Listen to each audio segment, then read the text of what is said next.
आप लोगों ने रिसर्च आप लोगों ने रिसर्च के बारे में पढ़ा होगा कि रिसर्च क्या होती है, ये सब पढ़ लिया होगा।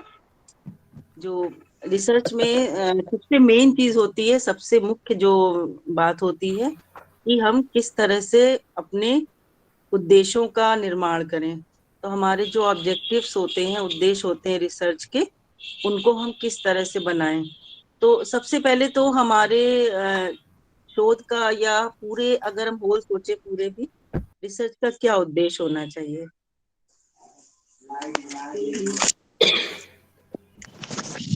कोई हमें इसके बारे में बता सकता है कि what is the AIIMS of research या ऑब्जेक्टिव क्या होने चाहिए हमारी रिसर्च के, कैसे हम नए ज्ञान उद्देश्यों को का बनाएं। हाँ बताइए।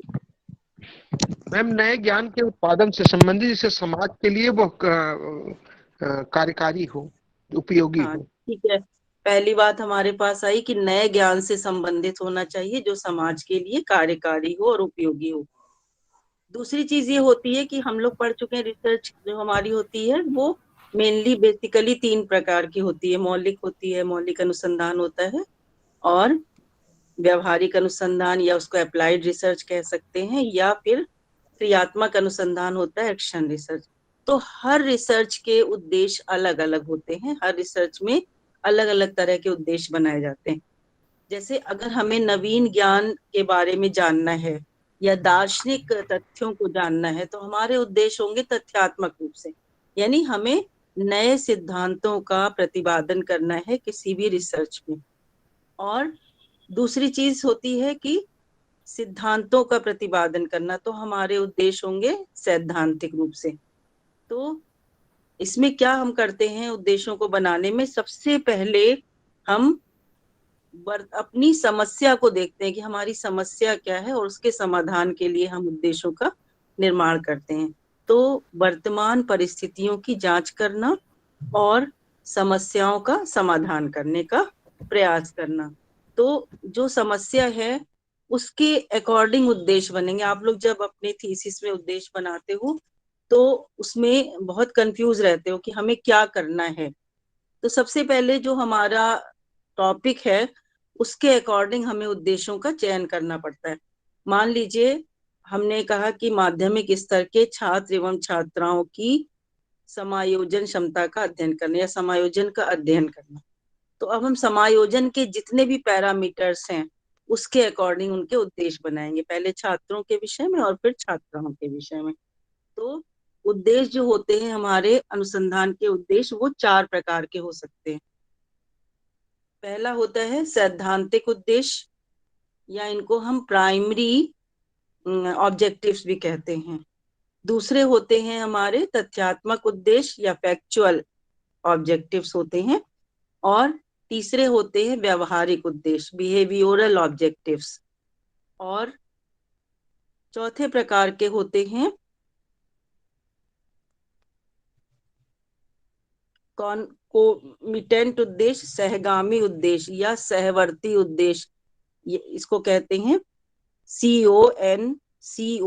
CONCOMITANT, कौन को मिटेंट उद्देश्य, सहगामी उद्देश्य या सहवर्ती उद्देश्य। तो जब हम सैद्धांतिक उद्देश्यों की बात करते हैं तो सैद्धांतिक उद्देश्य में पहला हमारा क्राइटेरिया होता है किसी नई घटना से परिचित होना, या किसी क्षेत्र में किसी नई घटना से परिचित होना, या किसी क्षेत्र में नई अंतर्दृष्टि का विकास करना। किसी क्षेत्र में नई अंतर्दृष्टि का विकास करना और नवीन जानकारी प्राप्त करना। यानी हम अगर हम अपना पहला उद्देश्य सही बना लेते हैं तो हमारा आधा रिसर्च जो है वो पूरा हो जाता है। यानी उद्देश्य में हम क्या बनाएंगे, जैसे जैसे हमने अभी एक उदाहरण दिया समायोजन का अध्ययन करना, तो पहला उद्देश्य हमारा क्या बनेगा, कौन बता पाएगा। पहला उद्देश्य इसमें क्या बनेगा, मध्यम, जैसे हमने कहा माध्यमिक स्तर के छात्र एवं छात्राओं की समायोजन क्षमता का अध्ययन करना या समायोजन का अध्ययन करना। तो ये समायोजन किस आधार पर होगा, है ना। तो इसको हम कैसे बनाएंगे, पहला उद्देश्य आप लोगों तो मेरी आवाज पहुंच रही है। मैम हाँ, एक बार प्रॉब्लम फिर से छात्रों मैम रिपीट कर दीजिए मैम। क्या चीज रिपीट कर दे। मैम प्रॉब्लम मैम फिर से रिपीट कर दीजिए एक बार। जैसे हमने कहा कि माध्यमिक स्तर के छात्र एवं छात्राओं की समायोजन क्षमता का अध्ययन करना, समायोजन का अध्ययन करना। तो ये समायोजन किस स्तर पर होगा, यानी माध्यमिक स्तर के छात्रों के लिए, है ना। तो हमें इसमें पहला उद्देश्य क्या बनाना पड़ेगा। पहला उद्देश्य मैम बनेगा कि माध्यमिक स्तर के छात्रों की समायोजन क्षमता का अध्ययन करना। छात्रों का मतलब जो मेल बॉयज हैं, मतलब बॉयज हैं जो उनका, हाँ उसके बाद हाँ फिर छात्राओं का, हाँ, फिर समाज, इसके बाद फिर माध्यमिक स्तर के छात्र छात्राओं का समायोजन, ये तीसरा ऑब्जेक्टिव बनेगा फिर दोनों को तीसरा मिला। बनेगा तुलनात्मक अध्ययन करना ना, दोनों का तुलनात्मक अध्ययन करना और फिर इसका मूल्यांकन करना। जी जी जी जो बिल्कुल। हमने अपनी समस्या बनाई है उसका मूल्यांकन करना। तो हमारे, अगर हमें मान लो हम कोई दार्शनिक ले रहे हैं, अगर कोई शोध अपना, तो जैसे हमने कहा कि रवीन्द्रनाथ टैगोर के शैक्षिक विचारों का नई शिक्षा नीति के परिप्रेक्ष्य में अध्ययन करना। ठीक है, फिर से सुन लो। रवीन्द्रनाथ टैगोर के शैक्षिक विचारों का या दार्शनिक विचारों और शैक्षिक विचारों का नई शिक्षा नीति के परिप्रेक्ष्य में अध्ययन करना। अब इसका क्या उद्देश्य बनेगा, ये हमारा तथ्यात्मक उद्देश्य बनेगा, तथ्यों से संबंधित। तो इसका क्या उद्देश्य बनेगा, पहला उद्देश्य क्या बनेगा।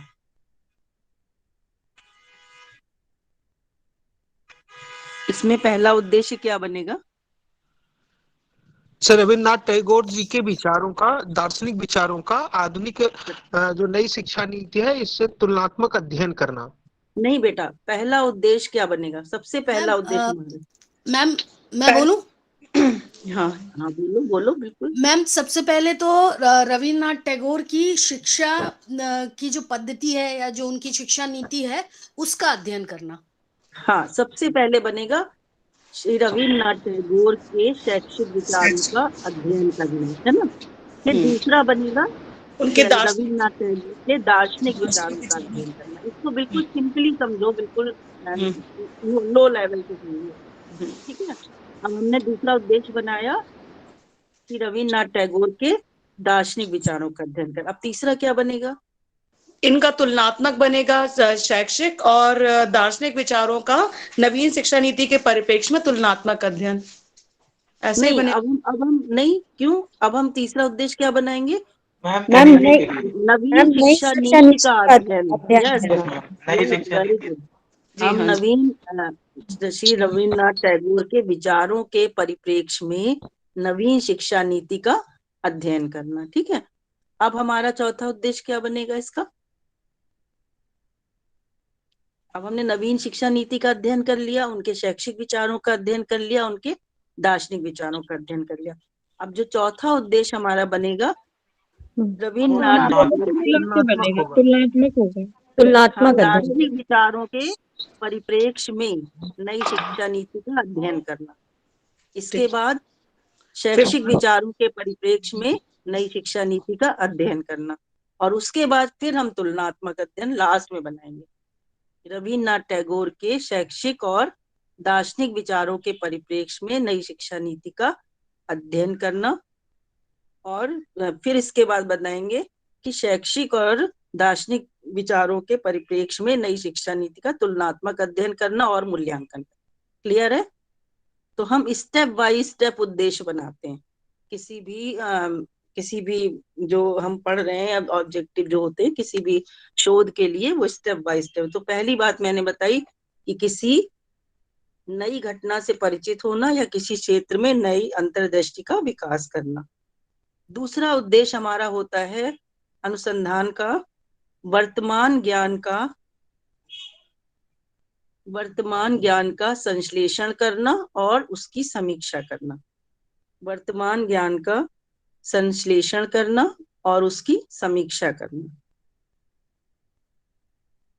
इसके बाद तीसरा उद्देश्य होता है अनुसंधान का वर्तमान परिस्थितियों की जांच करना और समस्या का समाधान करने का प्रयास करना। वर्तमान परिस्थितियों की जांच करना और समस्या का समाधान करने का प्रयास करना।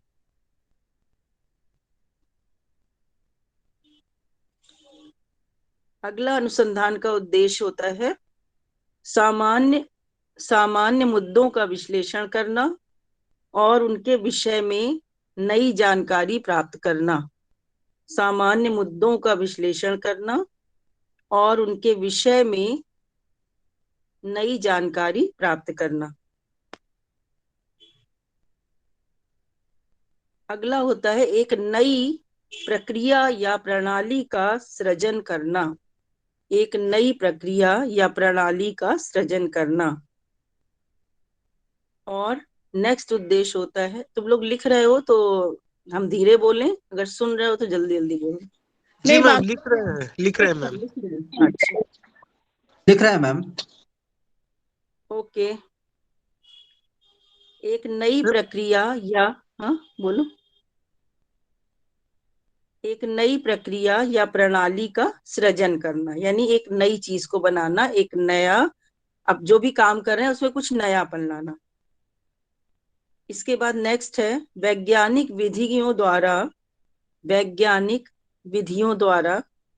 प्रश्नों के उत्तर प्राप्त करना। वैज्ञानिक विधियों के द्वारा प्रश्नों के उत्तर प्राप्त करना, यानी जो हम वैज्ञानिक विधि अपनाते हैं, परिकल्पना बनाना, उसकी जांच करना, उसके परिणाम निकालना और उसके बाद उसका सामान्यीकरण करना, तो it is called scientific inquiry. तो वैज्ञानिक विधि द्वारा प्रश्नों के उत्तर प्राप्त करना। इसके बाद किसी घटना के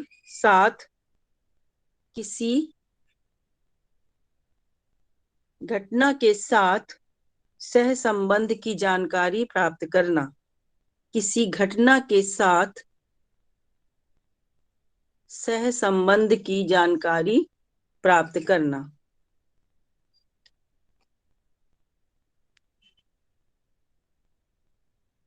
किसी घटना के साथ सहसंबंध, जैसे हमने कहा दो चीजों को जोड़ना, तुलना करना, मूल्यांकन करना, या किसी घटना के साथ सहसंबंध की, जैसे हम देखते हैं जागरूकता पर वैज्ञानिकता का प्रभाव देखें, या हम किसी जैसे हम पर्यावरण के प्रति जागरूकता देख रहे हैं, उसके साथ हम किसी घटना को जोड़ें, तो सहसंबंध की जानकारी प्राप्त करना। अगला होता है व्यवस्थित रूप से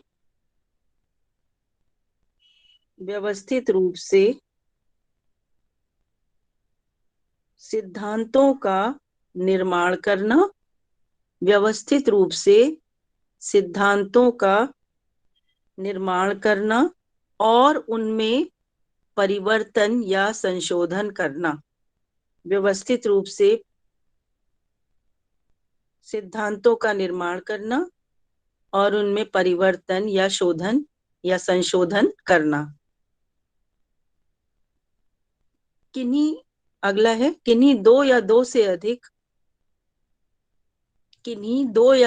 अधिक चरों के बीच, किन्हीं दो या दो से अधिक चर समझते हैं आप लोग, वेरिएबल समझते हैं क्या होता है? जी मैम। जिसको मापा या तुलना के वो किया जा सके। हाँ, जिसको मापा जा सके वो वेरिएबल होता है, चाहे वो घटना हो, चाहे व्यक्ति हो, चाहे वस्तु हो, कुछ भी हो जिसका हम मापन कर सकें, इट इज कॉल्ड चर। तो हम कभी कभी क्या, हम अपनी थीसिस में कभी कभी दो चर लेते हैं, कभी कभी दो से ज्यादा चर लेते हैं, कभी कभी 5-6 भी ले सकते हैं, क्योंकि थीसिस बड़ी होती है, उसमें हम 3 चर तो लेते ही लेते हैं। तो किन्हीं दो या दो से अधिक चरों के बीच कार्य कारण संबंध को समझना। दो या दो से अधिक चरों के बीच कार्य कारण संबंध को समझना और उनका परीक्षण करना। कार्य कारण संबंध को समझना और उनका परीक्षण करना। ये कार्य कारण संबंध क्या होता है? मैम कॉज एंड इफेक्ट क्या प्रभाव पड़ रहा है इसका उस पर या उसका इस जैसे पर? जैसे आप कोई उदाहरण बता सकते हैं? मैम जैसे कोई एक लर्नर है जो किसी बच्चे का अधिगम क्षमता और उसकी समस्या समाधान योग्यता के बीच में क्या संबंध है, क्या हाँ, उसकी ये क्या संबंध, कार्यकारिणी? कार्य कारण, जैसे हमने कहा कि सीखने पर पुरस्कार का प्रभाव, तो जी। उसके सीखना जो उसका क्या हो गया, कार्य हो गया, और कारण क्या है, पुरस्कार जो हम दे रहे हैं। तो दे रहे सीखने हैं। पे अगर पुरस्कार के प्रभाव का अध्ययन करें तो इट इज कॉल्ड कार्य कारण संबंध। तो कार्य मैम ये कारण नेगेटिव संबंध या पॉजिटिव दोनों हो सकता है, कुछ भी हो सकता है। कुछ भी हो सकता नेगेटिव है। भी हो सकता है, पॉजिटिव में भी। नेगेटिव, हाँ, वो दंड भी हो सकता है, वो पुरस्कार भी हो सकता है, वो नेगेटिव भी हो सकता है, वो पॉजिटिव भी हो सकता है, जी कुछ मैम। भी हो सकता है। जी। तो किन्हीं दो या दो से अधिक चरों के बीच कार्य कारण संबंध को समझना और उनका परीक्षण करना, और उनका परीक्षण करना। तो हमें सैद्धांतिक उद्देश्य समझ में आ गए कि किसी भी नए सिद्धांत का अगर हम प्रतिपादन करते हैं और परीक्षण करते हैं या उनका परिष्करण करते हैं या संशोधन करते हैं तो वो सैद्धांतिक उद्देश्य कहलाते हैं, जो सिद्धांत जो मौलिक अनुसंधान में यूज किए जाते हैं। जो हमारा मौलिक अनुसंधान क्या होता है, कोई बताएगा? Fundamental research. फंडामेंटल रिसर्च में जैसे कोई भी कोई भी सिद्धांत बनाना तो नियम होता है, नियम को ही फंडामेंटल रिसर्च कहते हैं। मतलब कि किसी जैसे कोई वैज्ञानिक है, अपना कोई शोध कर रहा है तो उसको हजारों बार उस प्रोसेस से गुजरना पड़ेगा, तब वो जाकर एक सिद्धांत का रूप लेता है, उसे फंडामेंटल रिसर्च कहते हैं। और कोई मतलब उसकी बताएगा श्रेणी है। Fundamental research? और कोई बताएगा? प्रवीण आपका नाम है? मैम प्रवीण नाम है। प्रवीण के अलावा और कोई बताएगा फंडामेंटल रिसर्च क्या होती है? मनोज। जी मैम। हाँ, वो रिसर्च मैम जो जो नेचर से जुड़ा हुआ होता है, जैसे न्यूटन का फंडामेंटल रिसर्च रहा है, ग्रेविटेशनल का, फैराडे का, ये सब फंडामेंटल से, या ऐसे कोई रिसर्च जो मानवता के लिए जीवों पे किए जाते हैं ऐसे। अच्छा, मैम फंडामेंटल और प्योर रिसर्च जो होती है वो एक थ्योरी पे मतलब थ्योरी विकसित करती है, मुख्य उद्देश्य किसी क्षेत्र में। मैम सिद्धांत बनाती है, सिद्धांत हाँ, फंडामेंटल। सिद्धांत का विकास करती है, या मैंने बोला सिद्धांत में संशोधन करते हैं, या हम कोई नया सिद्धांत बनाएंगे, कोई पुराना सिद्धांत चला आ रहा है उसमें संशोधन करेंगे। जैसे मान लो तुम लोग अभी मोबाइल का पहले क्या रूप था, अब क्या रूप हो गया, कंप्यूटर का क्या रूप था, क्या हो गया। तो ये सारी जो रिसर्चेज होती है, जो वैज्ञानिक होती हैं, ये ज्यादातर ये जो है हमेशा मौलिक होती हैं। और जो मैम हमारी जो शैक्षिक, हाँ बोलो।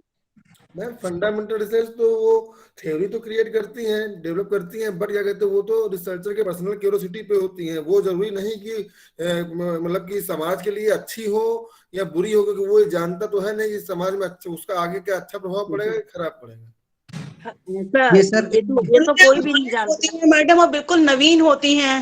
हाँ, इसलिए नवीन बिल्कुल होती, नवीन नया ज्ञान प्राप्त मौलिक होती करती हैं हैं। अपनी। लेकिन अब ये समाज पर किसी चीज का, अब ये जो AK-47 की रिसर्च हुई तो ये समाज पे क्या प्रभाव डाल रही है, अब जो बम बनाते हैं उनका क्या प्रभाव पड़ेगा, तो ये तो सोचकर कोई काम करता ही नहीं कि उसका क्या प्रभाव पड़ेगा। जी तो जी। प्रभाव हम ये देखते हैं कि नवीन कोई ज्ञान हमारे पास आए, मौलिक रिसर्च मतलब जो जिसमें नया ज्ञान प्राप्त हो, कोई नई चीज प्राप्त हो। और अप्लाइड रिसर्च क्या होती है? मैम अप्लाइड में ये है कि जो भी सिद्धांत, जैसे फंडामेंटल में मौलिक सिद्धांत हमारे बन गए हैं, अप्लाइड में उसको अप्लाई किया गया कि ये हमारे कारगर हो रहे हैं नहीं हो रहे, ये अप्लाई फॉर्म में आ रहे हैं कि नहीं, इसको अप्लाइड रिसर्च कहते हैं। मैम फंडामेंटल रिसर्च की सोशल यूटिलिटी को हम चेक करते हैं तो उसे हम अप्लाइड रिसर्च कह सकते हैं। और कौन सी रिसर्च ज्यादा विश्वसनीय वैध होती है, फंडामेंटल या अप्लाइड? फंडामेंटल रिसर्च तो सबसे अधिक विश्वसनीय होती है, वैध मानी जाती है। बट वो कई मैम समाज के द्वारा समाजशास्त्री सिद्धांत होता है ना मैम। समाजशास्त्री क्षेत्रों में ये अप्लाइड रिसर्च का ज्यादा उपयोग होता है।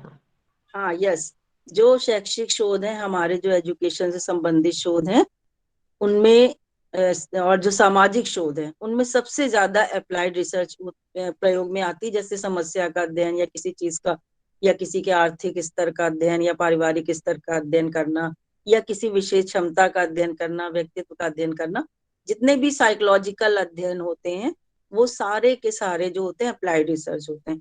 तो शैक्षिक शोध जो होते हैं वो हमेशा ज्यादातर व्यवहारिक होते हैं। लेकिन अगर हम जैसे मान लो कोई दार्शनिक शोध कर रहे हैं तो उसमें हम कोई नई चीज निकाल रहे हैं तो वो हमको मौलिक की श्रेणी में आ जाएगा। अगर हम जैसे किसी के सिद्धांत में हमने कुछ नया जोड़ दिया, कुछ नया गया, तभी जब हम लोग अभी थीसिस करेंगे, हम डिजर्ट अपना जो जब आगे आप लोग करोगे, सिनॉप्सिस बनाओगे, थीसिस बनाओगे, तो कोशिश ये करना है कि हमें इस तरह के टॉपिक लेने हैं जो बहुत अंधकारपूर्ण क्षेत्र के ना हो, बहुत ऐसे ना हो कि जिनमें आप परेशान हो जाएं, या बहुत सारे चर ऐसे ना हो उसमें कि जिनका आपको कोई आंसर ही ना मिले।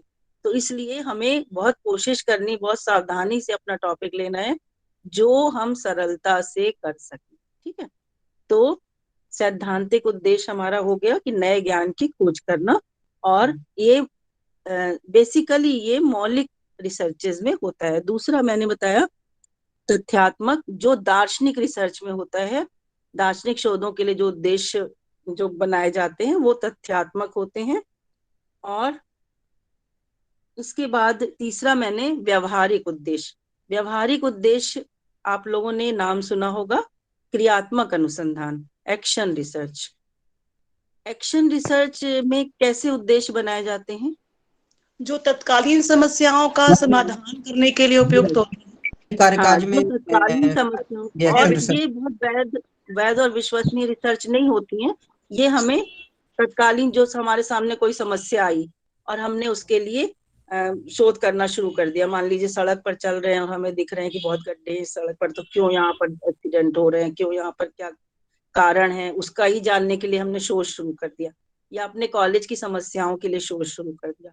तो ये सारी समस्याएं जो होती वो एक्शन रिसर्च में, और इसमें जो उद्देश्य बनते हैं वो हम परिवर्तित कर सकते हैं, वो फ्लेक्सिबल होते हैं, उनको हम चेंज कर सकते हैं समय के अनुसार, उनको बदल सकते हैं। तो ये उद्देश्य कहलाते हैं व्यवहारिक उद्देश्य। और ये बहुत सारे व्यवहारिक उद्देश्य जो होते हैं हमारी अप्लाइड रिसर्च में भी बनते हैं, जिनमें हम कुछ हद तक चेंज कर सकते हैं। लेकिन क्रियात्मक शोधों में हमारे उद्देश्य समय के साथ या समस्या के साथ चेंज हो जाते हैं, चेंज हो सकते हैं। और सहगामी उद्देश्य जो होते हैं वो उद्देश्य ऐसे उद्देश्य होते हैं जो हिडन होते हैं, मतलब जो छिपे हुए होते हैं। यानी अगर हम कोई कार्य कर रहे हैं, हम कोई शोध कर रहे हैं, तो उसका एक छिपा हुआ प्रभाव क्या पड़ रहा है हमारे समाज पे, हमारे खुद के व्यक्तित्व पे। तो इस तरह के जो उद्देश्य होते हैं वो सहगामी यानी साथ साथ चलते हैं। उन उद्देश्यों को हम देख नहीं पाते हैं, बट वो हमारे साथ साथ चलते हैं। जैसे एग्जाम्पल ले सकते हैं, हम अगर मान लीजिए मूल्यों का अध्ययन कर रहे हैं, तो मूल्य के विषय में हम जानना शुरू करते हैं, बच्चों से पूछते हैं, वो तो ऑटोमेटिकली वो जो हमारे ऊपर भी उसका प्रभाव कहीं ना कहीं पड़ता है। तो ये उद्देश्य जो होते हैं जो हमारे शोध में साथ साथ चलते हैं, सेकेंडरी होते हैं, लेकिन उनका एक अपना एक मतलब कह लीजिए एक जगह होती है। तो उसको हम कहते हैं सहगामी उद्देश्य, या इसको जो इंग्लिश में कहते हैं कॉन्कोमिटेंट, कॉन्कॉर्डेंस। नहीं, कॉन्कोमिटेंट, CONCOMITANT, कॉन्कोमिटेंट। ठीक है, तो ये हमारे उद्देश्य हो गए। अब हम चलते हैं आगे। उद्देश्य में और कुछ समझ कोई बात आप लोगों को पूछनी हो, उद्देश्य कैसे बनते हैं, अभी हम लोग और डिस्कस करेंगे इसके बारे में, या आपको और कुछ पूछना हो? मैम ये प्राथमिक उद्देश्य फिर से एक बार बता दीजिए।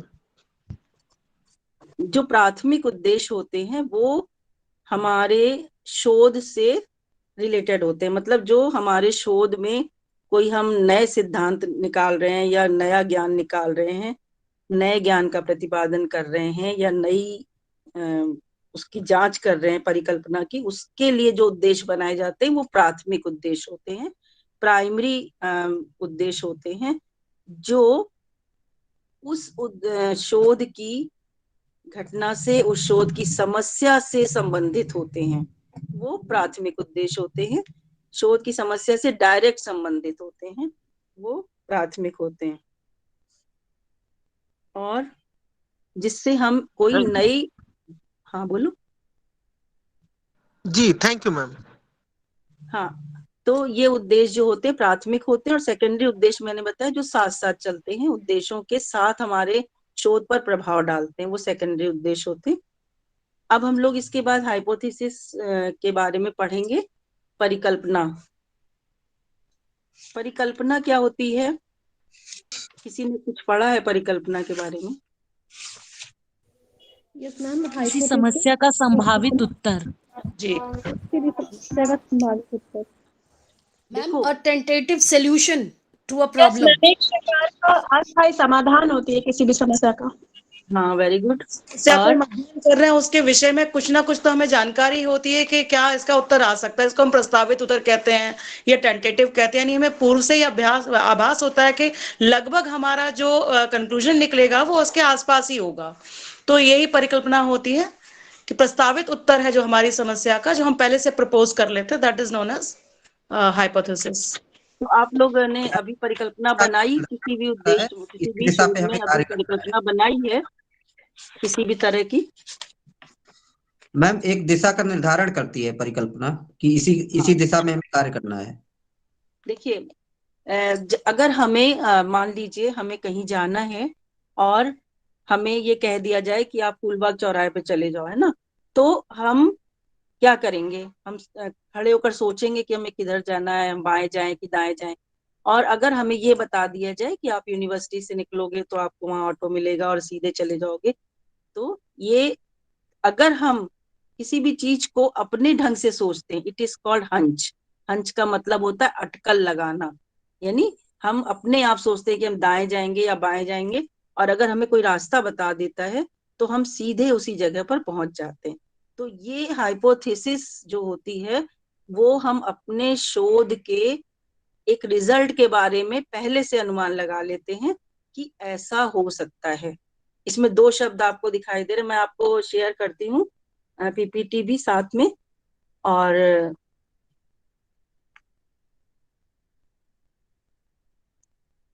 इसको भी देख लीजिए, और इसके साथ साथ हम लोग साथ में पढ़ते जाएंगे।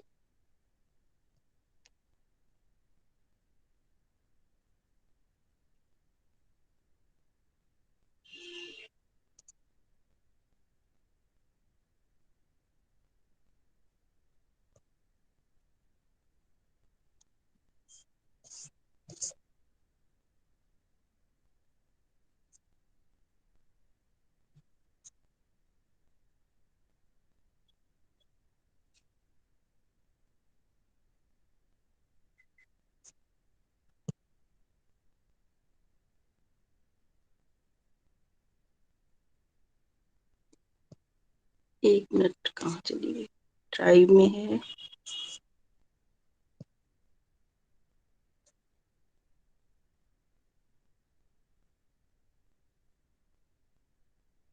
हेलो,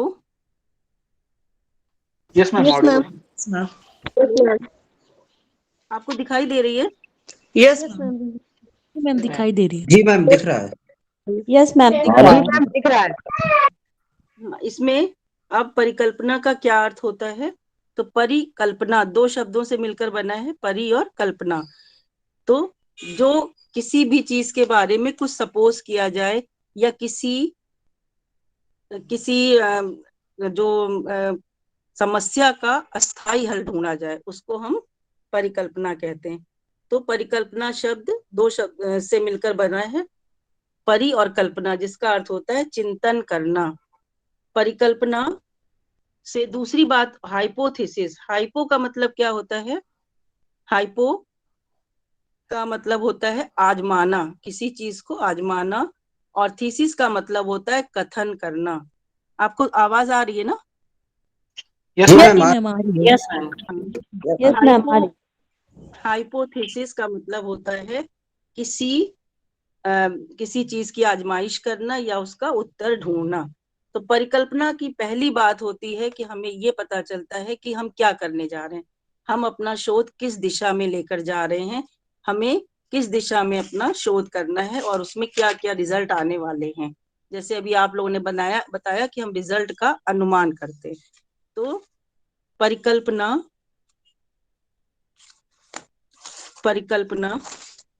एक व्यापक प्रक्रिया होती है। परिकल्पना निर्माण एक व्यापक प्रक्रिया होती है जिससे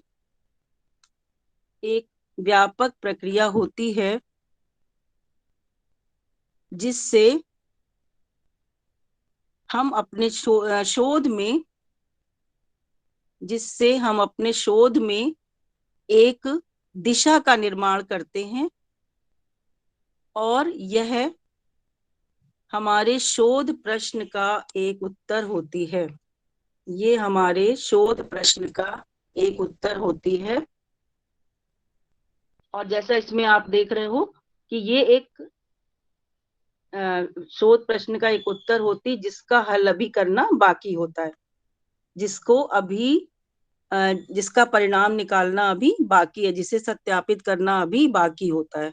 तो परिकल्पना एक कथन होती है जो हमारे किसी भी शोध के प्रश्न का उत्तर होती है और ये दो या दो से अधिक चरों के बीच में संबंध को बताती है। दो या दो से अधिक चरों के बीच में संबंध को बताती है।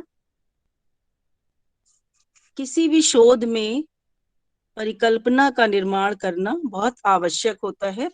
बिना परिकल्पना के कोई शोध जो है हम उसको दिशा नहीं दे सकते। किसी भी शोध को हम कोई दिशा बिना परिकल्पना निर्माण के नहीं दे सकते।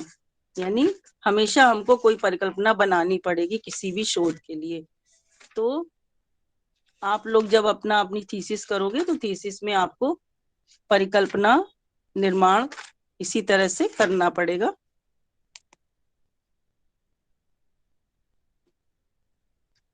अब इसके बाद अगला है, इसकी कुछ परिभाषाएं हैं। ये हम आपको इसको हम आपको दे देंगे, इसको आप लिख लीजिएगा कि परिकल्पना इस बात का वर्णन करती है कि आप क्या देखना चाहते हैं और यह एक तर्कपूर्ण कथन होती है जिसकी वैधता की परीक्षा की जा सकती है। यह सही भी हो सकती है और गलत भी हो सकती है। तो ये समस्या समाधान के लिए हमें परिकल्पना का बनाना बहुत आवश्यक होता है। अब इसके बाद दूसरी चीज है, आप लोग एक बार ये स्लाइड देख लो फिर हम लोग आगे पढ़ते हैं। फिर परिकल्पना कैसी होनी चाहिए इसके बारे में अभी हम लोग पूरा डिटेल में पढ़ेंगे। परिकल्पना परीक्षण योग्य होनी चाहिए, इसमें उत्तर मिलना चाहिए, ये सब। इसके बाद परिकल्पना की क्या विशेषताएं होनी चाहिए, तो इसको हम आपको दे देंगे तो आप इसमें देख लीजिएगा। ठीक है, परिकल्पना के कितने प्रकार होने चाहिए,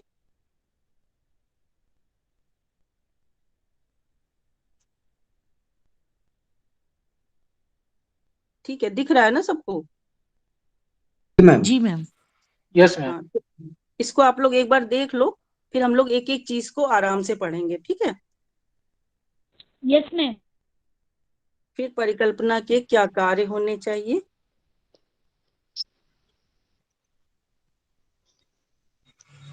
और परिकल्पना हम किस किस स्रोत से ढूंढ सकते हैं, किस किस प्रकार से ढूंढ सकते हैं, और क्या इसकी इम्पोर्टेंस होती है। इसके बाद परिकल्पना निर्माण में क्या क्या कठिनाइयां आती हैं, कैसे हमको बनाना चाहिए, क्या क्या कठिनाइयां। आप कहिए तो हम स्लाइड एक एक रोक दें, आपको लिखना हो तो।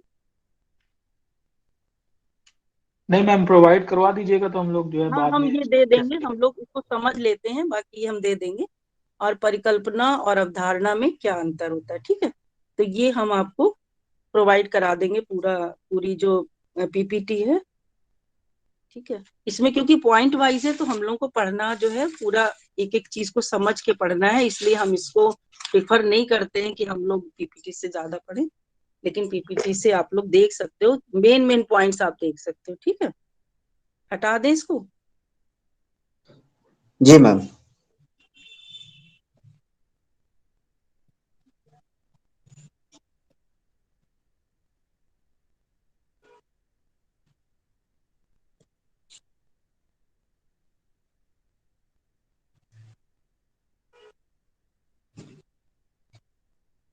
ठीक है, अब आ गया ना? ठीक है, तो अब हम लोग पढ़ेंगे सबसे पहले परिकल्पना समस्या के समाधान हेतु एक प्रस्तावित हल होती है। पहला पॉइंट लिखेंगे, परिकल्पना समस्या के समाधान हेतु एक प्रस्तावित हल होती है। दूसरी बात, परिकल्पना को हमेशा परीक्षण योग्य होना चाहिए, यानी ऐसी परिकल्पना होनी चाहिए जिसकी हम परीक्षा कर सके। दूसरा पॉइंट, परिकल्पना को हमेशा परीक्षण योग्य होना चाहिए और परिकल्पना तर्कसंगत और संभावित सामान्यीकरण। सामान्यीकरण क्या होता है, जनरलाइजेशन क्या होता है कि जब हम किसी भी न्यायाधर्श पे या सैंपल पे कोई शोध करते हैं और उस शोध को, कोई भी अगर हम शोध करते हैं और उस शोध को पूरे समग्र पे, पूरे पॉपुलेशन पे हम जनरलाइज कर देते हैं, सामान्यीकृत कर देते हैं, यानी पूरी पॉपुलेशन पे जब हम अप्लाई करते हैं, इट इज कॉल्ड जनरलाइजेशन। तो ये संभावित सामान्यीकरण है जिसकी जांच अभी बाकी है। तो दूसरी चीज लिखोगे, ये परिकल्पना संभावित सामान्यीकरण है जिसकी अभी जांच बाकी है। अगली बात क्या होती है कि ये दो या दो से अधिक चरों के बीच में संबंध को बताती है, दो या दो से अधिक चरों के बीच के संबंध को बताती है या उनके विषय में कथन करती है। अब हम थोड़े से एग्जाम्पल लेंगे कि हम किस तरह से परिकल्पना को बनाएंगे। ठीक है, तो अगर हमारे पास एक सारे लोग एजुकेशन के ही हो ना, कोई अलग तो नहीं है? नो मैम, एजुकेशन है, एजुकेशन ट्रेनिंग है, एजुकेशन के लिए मैडम। हाँ, मतलब एजुकेशन ही हो ना। Ma'am education and education training. Training, अरे ट्रेनिंग तो वो तो सब एक ही है। एजुकेशन में फिजिकल एजुकेशन भी है, फिजिकल भी है, चलो कोई बात नहीं, वो फिजिकल एजुकेशन वाला भी है मैडम। अच्छा ठीक है, कोई दिक्कत नहीं है। तो अगर हम लोग मान लो एक एग्जाम्पल सबसे पहले लेंगे परिकल्पना कैसे बनानी है। तो हमारे पास टॉपिक है माध्यमिक स्तर पर सह शिक्षा। इसको सही से सुनिएगा, माध्यमिक स्तर पर सह शिक्षा और एकल शिक्षा वाले विद्यालयों में अध्ययनरत छात्र एवं छात्राओं के मूल्यों का तुलनात्मक अध्ययन करना। माध्यमिक स्तर पर सह शिक्षा और एकल शिक्षा वाले विद्यालयों में अध्ययनरत छात्र एवं छात्राओं के मूल्यों का तुलनात्मक अध्ययन करना। अब हमें इसमें बताइए पहली परिकल्पना क्या बनेगी?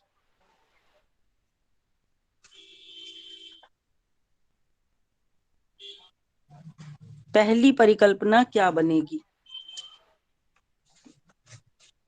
विद्यालयों में अध्ययनरत छात्र एवं छात्राओं को क्या करना है इसमें? मूल्यांकन, छात्र छात्राओं के मूल्यों का तुलनात्मक अध्ययन, मूल्यों का तुलनात्मक अध्ययन करना है। अब देखो, इसमें हम शोध परिकल्पना अपनी बनाएंगे जो दिशात्मक।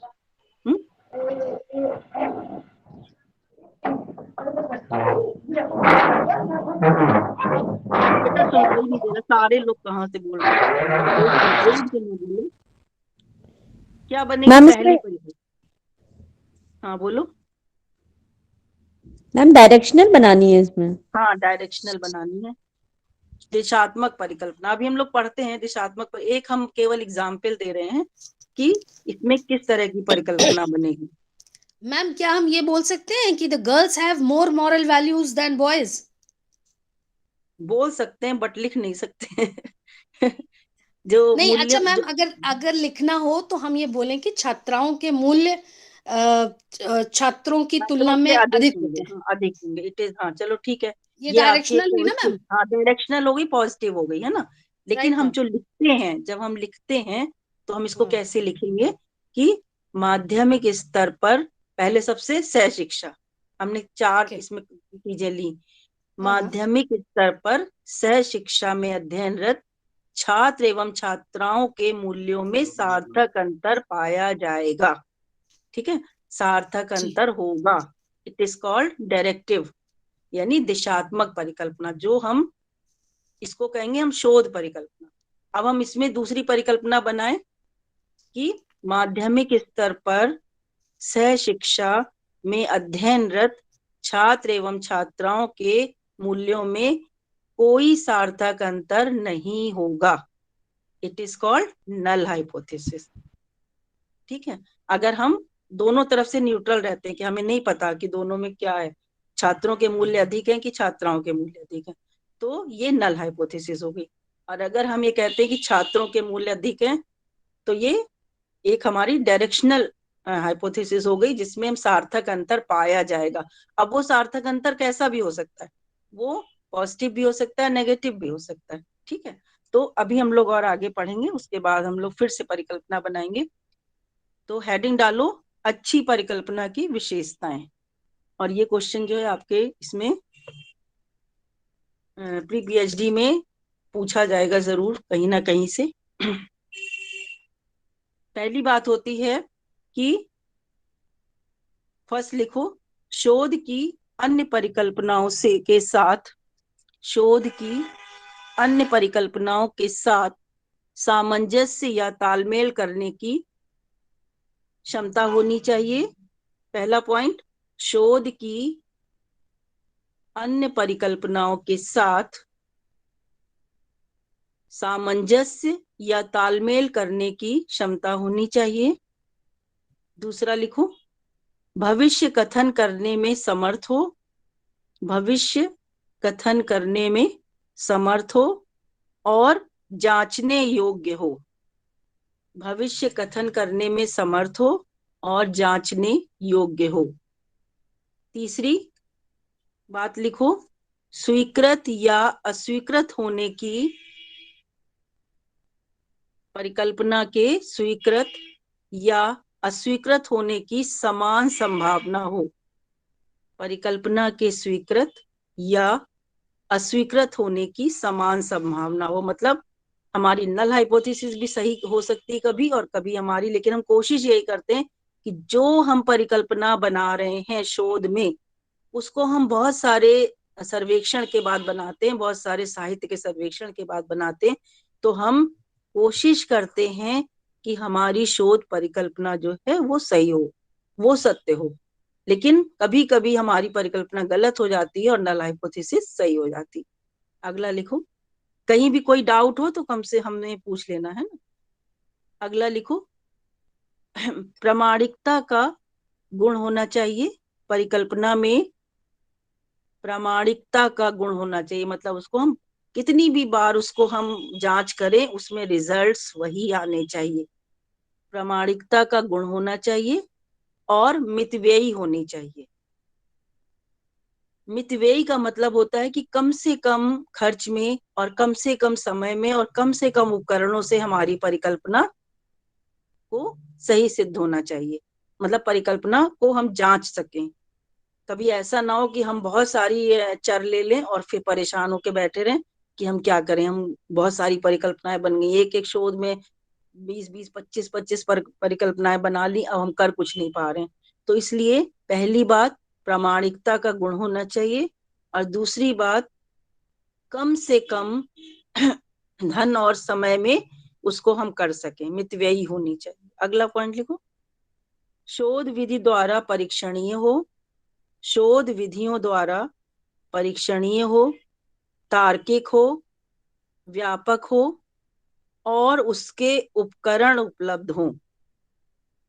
शोध विधियों द्वारा परीक्षणीय हो, तार्किक हो, व्यापक हो और उसके उपकरण उपलब्ध हों। तो ये ना हो कि हम जो परिकल्पना बनाएं उसमें हमें उसका जैसे हम लोग जब करेंगे क्वेश्चनर बनाएंगे, तो क्वेश्चनर हम अगर स्वनिर्मित कर सकते हैं तो ठीक है, नहीं कर सकते तो मानक जो हम स्टैंडर्ड जो लेते हैं क्वेश्चनर वो कम से कम मिल जाएं, ऐसी हमारी परिकल्पना हो, ऐसा हमारे शोध की समस्या हो। ठीक है। इसके बाद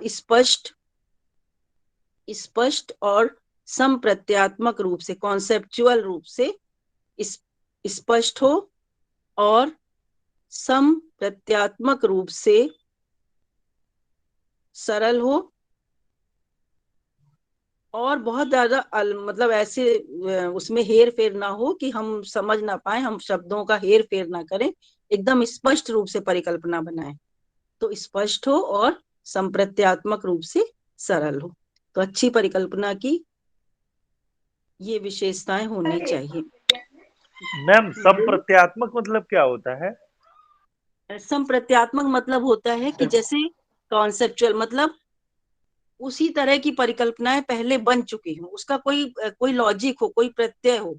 जैसे हमने अपने जैसे शोध में मान लो हमने ये बना लिया कि छात्राओं के जो मूल्य हैं वो अधिक छात्रों से अधिक होते, लेकिन हमने जितना भी सर्वेक्षण किया हमें किसी भी शोध में ऐसी परिकल्पना नहीं मिली, तो वो परिकल्पना संप्रत्यात्मक नहीं कहलाएगी।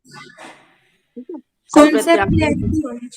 कॉन्सेप्ट होना चाहिए जो हम बना रहे हैं, बेसिर पैर का नहीं होना चाहिए। हमने बताया कि हंच नहीं होनी चाहिए, परिकल्पना जो होनी चाहिए वो हमेशा किसी बेस पे होनी चाहिए, है ना, किसी बेस पे होनी चाहिए। ये नहीं कि हम कह दें कि हाँ छात्र जो है या कोई भी चीज है तो हम उसको बेसिर पैर की परिकल्पना, इट इज कॉल्ड कॉन्सेप्चुअल, मतलब कि कॉन्सेप्ट बेस होनी चाहिए कि उस पे जो का भी कोई आधार होना चाहिए, है ना मैम, आधार होना चाहिए, आधार आधार होना बेस। चाहिए।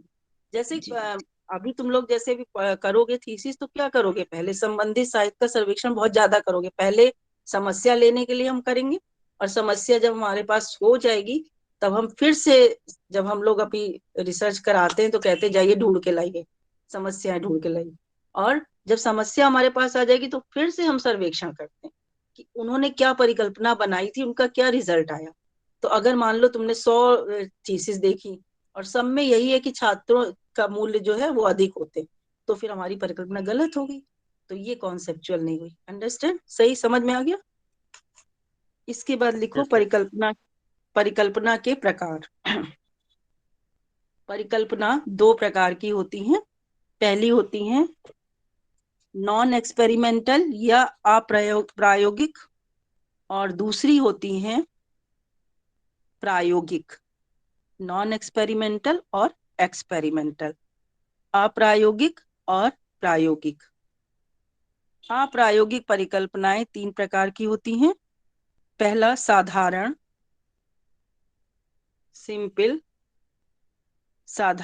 सिंपल लेवल की, दूसरा विषम स्तर कॉम्प्लेक्स लेवल, और तीसरा रिफाइंड लेवल विशिष्ट स्तर की। पहली होती है साधारण स्तर की, दूसरी होती है विषम स्तर की, और तीसरी होती है विशिष्ट स्तर की। सिंपल लेवल, कॉम्प्लेक्स लेवल और रिफाइंड लेवल। पहली जो परिकल्पना होती है वो एकदम सिंपल लेवल की होती है, जैसे मैंने कहा कि छात्र एवं छात्राओं के मूल्यों में कोई सार्थक अंतर नहीं पाया जाएगा, या छात्र और छात्राओं के मूल्यों में सार्थक अंतर पाया जाएगा। It is simple level. जो व्यवहारिक शोधों में बनती हैं, जो हमारे अप्लाइड रिसर्चेस में बनती हैं, वो परिकल्पनाएं सिंपल लेवल की परिकल्पनाएं होती हैं, जो व्यवहारिक दृष्टि से बिल्कुल साधारण हो, उनमें कोई भी इफ बट ना हो। ठीक है। दूसरी परिकल्पना होती है विषम स्तर की, कॉम्प्लेक्स लेवल की, जिसमें दो या दो से अधिक चर होते हैं। तो उन चरों का हम अगर सहसंबंध देखते हैं या उन चरों के बारे में हम अपना कई परिकल्पनाएं बनाते हैं, तो वो कॉम्प्लेक्स स्तर। जैसे इसका एग्जाम्पल ले सकते हैं कि माध्यमिक स्तर के छात्र एवं छात्राओं की पर्यावरण जागरूकता और उनके वैज्ञानिक स्वभाव का सहसंबंध देखना। ठीक है। तो ये हमारी कॉम्प्लेक्स लेवल की परिकल्पना हो गई कि जिसमें हमने दो तरह के चर ले लिए, दो तरह के लोग ले लिया, दो तरह की चीजें ली, एक वैज्ञानिक स्वभाव लिया और एक पर्यावरण जागरूकता ली। तो ये विषम स्तर की परिकल्पना हो गई। तीसरी होती है विशिष्ट स्तर की, रिफाइंड लेवल, जिसमें हम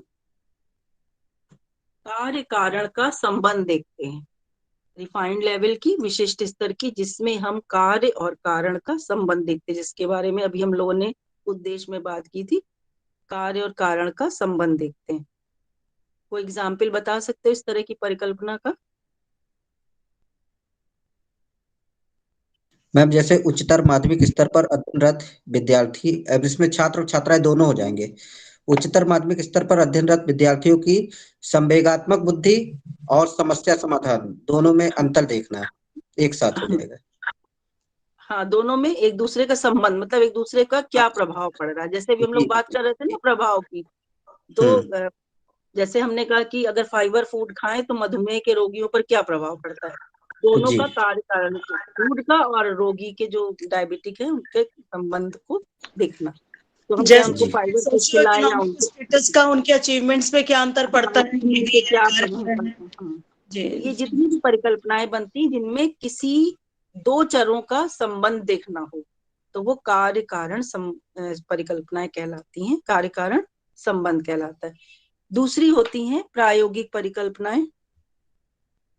प्रायोगिक परिकल्पनाएं, पहला होता है इसमें सार्वभौमिक, यूनिवर्सल हाइपोथेसिस। अच्छा, प्रायोगिक अप्रायोगिक में एक अंतर ये भी होता है कि हम इसमें कुछ परिकल्पनाओं में जिसमें हम स्टैट्स का प्रयोग करते हैं, जिसमें हम सांख्यिकी विधियों का प्रयोग करते हैं, वो परिकल्पनाएं भी जनरली प्रायोगिक परिकल्पनाएं कहलाती हैं। पहला सार्वभौमिक, यूनिवर्सल, दो या दो से अधिक चरों के बीच में संबंध देखना, दो या दो से अधिक चरों के बीच में संबंध देखना, ये जनरल परिकल्पनाएं होती हैं जो सार्वभौमिक, मतलब जो साधारण लेवल की भी होती हैं, प्रायोगिक भी में साधारण लेवल की परिकल्पनाएं होती हैं। दूसरी होती हैं एग्जिस्टेंशियल, अस्तित्व परक परिकल्पनाएं। मैम अस्तित्व यूनिवर्सल, मैम ये सार्वभौमिक में इसका उदाहरण कैसे क्या रहेगा, एक कोई बताइए। ये साधारण सी जैसी परिकल्पना भी हम लोग सिंपल बता रहे थे ना ऊपर अप्रायोगिक में, तो जी ये प्रायोगिक में मतलब इसमें जैसे हम दो समूह ले लें, जैसे हम वैज्ञानिक स्तर पर दो समूह ले लें और दो समूहों के बीच में अध्ययन करें। मान लो इसमें हम उदाहरण ले सकते हैं कि बीएड स्तर के छात्र एवं छात्राओं की मेडिटेशन के का प्रभाव देखना, छात्र एवं छात्राओं पर मेडिटेशन का प्रभाव देखना। तो मेडिटेशन जो है हम क्या करते हैं, दो ग्रुप बना देते हैं, एक ग्रुप को हम मेडिटेशन कराते हैं और एक ग्रुप को छोड़ देते हैं कि आप अपने घर में मेडिटेशन करिए। तो इस जी तरह जी की जो परिकल्पनाएं बनती हैं उनको हम साधारण स्तर की परिकल्पना। एक सेकंड में इसका बैटरी जा रही, 2 मिनट। हाँ, तो ये परिकल्पनाएं साधारण स्तर की परिकल्पनाएं कहलाती हैं। ठीक है, और मतलब जो ये सार्वभौमिक परिकल्पनाएं कहलाती हैं, यूनिवर्सल। समझ में आया ये? इसका रिजल्ट जो होगा सब जगह समान भी होगा, जैसे जो भी आए, सार्वभौमिक का मतलब यूनिवर्सल से। हाँ, यूनिवर्सल मतलब जो हम लोग अपनी जनरल परिकल्पनाएं बनाते जो हैं शिक्षा में, निकलेगी तो सब जगह समान ही होगी। हाँ समान ही होगा रिजल्ट। तो हमेशा जब भी हमने बताया कि जब भी आप परिकल्पना बनाते हो तो उनके रिजल्ट हमेशा वही आने चाहिए जो मतलब पहले से आते जा रहे हैं। जी तो ये नहीं होना चाहिए कि आपका बिल्कुल सबसे अलग रिजल्ट आ गया। तो अभी जब होता है ना, जब हम लोग थीसिस करते हैं तो हम लोग घबरा जाते हैं कि अरे हमारी तो पुष्टि नहीं हुई परिकल्पना की। तो हमारी क्यों नहीं होती है? क्योंकि हम हेरफेर करते हैं, हम मैनिपुलेशन करते हैं अपने शोधों में। हम क्या करते हैं कि हम जो परिकल्पनाएं बनाते हैं उसके अकॉर्डिंग काम नहीं करते हैं। जब नहीं करते हैं तब हमेशा हमारा रिजल्ट गड़बड़ हो जाता है। जब हम क्या करते हैं कि अगर हमें 100 लोगों पे क्वेश्चनर बनाना है तो हम 50 पे तो बनाते करते हैं और बाकी 50 अपने आप भर लेते हैं। तो हमारी परिकल्पना हमेशा गलत हो जाती है। ठीक है, मैम, अगला होते हैं, हाँ, simple hypothesis and directional hypothesis में क्या डिफरेंस है?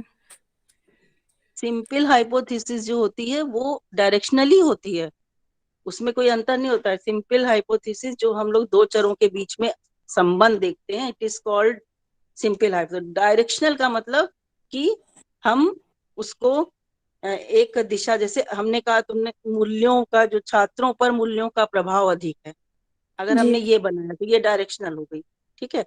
और हमने बनाया कि छात्र एवं छात्राओं के मूल्यों में कोई सार्थक अंतर नहीं होगा, नहीं पाया जाएगा, तो ये सिंपल हाइपोथेसिस होगी जिसमें हमने कोई अंतर नहीं देखा। लेकिन अगर हमने उसको डायरेक्शनल कर दिया तो वो फिर दो उसको एक डायरेक्शन दे दिया तो वो डायरेक्शनल हो गई, लेकिन वो सिंपल ही रहेगी। उसमें हाइपोथेसिस जो होती है सिंपल और जो मैंने बताया सार्वभौमिक लगभग एक सी होती हैं, लेकिन इसमें जो प्रायोगिक होती हैं उसमें हमेशा हम स्टैट्स का प्रयोग करते हैं, मतलब स्टैटिस्टिकल रूप से उसको हम जांच करते हैं। परिकल्पना की जांच बहुत जरूरी होती है। तो और दूसरी होती है अस्तित्व परख, एग्जिस्टेंशियल। एक्सपेरिमेंटल इनमें स्टैटिस्टिक का यूज नहीं होगा? होता है, परिकल्पनाएं जो होती हैं वो हमेशा, देखो दो स्तर मैंने बताया, अप्रायोगिक यानी जो हम सिंपल जनरल परिकल्पनाएं बना लेते हैं, और इनको हम कैसे भी परसेंटेज भी निकाल सकते हैं। इनको हम गणित के उससे, जैसे हमने करा कि सीधे सीधे ग्राफ बना के देख लिया, सीधे सीधे हमने गणित के प्रयोग से देख लिया कि इतना परसेंट लोग ऐसा करते, इतना परसेंट ऐसे करते, इंटरव्यू ले लिया। तो ये परिकल्पनाएं हमारी साधारण सी होगी ना, इसमें हमने कोई स्टैट्स नहीं लगाई ना, कोई वो टिपिकल स्टैट या जैसे कोरिलेशन निकाल जिसमें हमने मीन निकाला। हाँ, प्रायोगिक मतलब जिसमें हम दो ग्रुपों के बीच में मीन निकालें, फिर उनका टी टेस्ट लगाएं, और टी टेस्ट लगाने के बाद फिर उनमें 0.01 स्तर पर, 0.05 स्तर पर उनमें संबंध देखें। जी जी, इट इज कॉल्ड प्रायोगिक परिकल्पना है। ये हो गया, ठीक है, ओके मैम। तो अंतर बहुत तरह तरह के किताबों में दिए हैं, तो इसको बहुत ज्यादा इसमें परेशान होने की बात नहीं है। बस अप्रायोगिक में इतना है कि आप किसी भी तरह से उसको कर सकते हो। तो दूसरी मैंने बताई एग्जिस्टेंशियल या अस्तित्ववादी परिकल्पना। ये केवल परिकल्पनाओं के प्रकार हैं, है ना। हम इसमें बहुत ज्यादा उसमें नहीं जा रहे हैं कि इसमें क्या हो सकता है क्या नहीं हो सकता है। परिकल्पनाएं कितनी तरह से बन सकती हैं, कितने प्रकार की हो सकती हैं, बस इसमें इतना है। जो अस्तित्व परक परिकल्पनाएं होती हैं वो इसमें क्या होता है कि जो परिकल्पना हम बनाएंगे, तो अगर हम 10 लोगों पे मान लो पहले की गई है, तो कभी किसी एक पर वो जरूर सही सिद्ध होगी।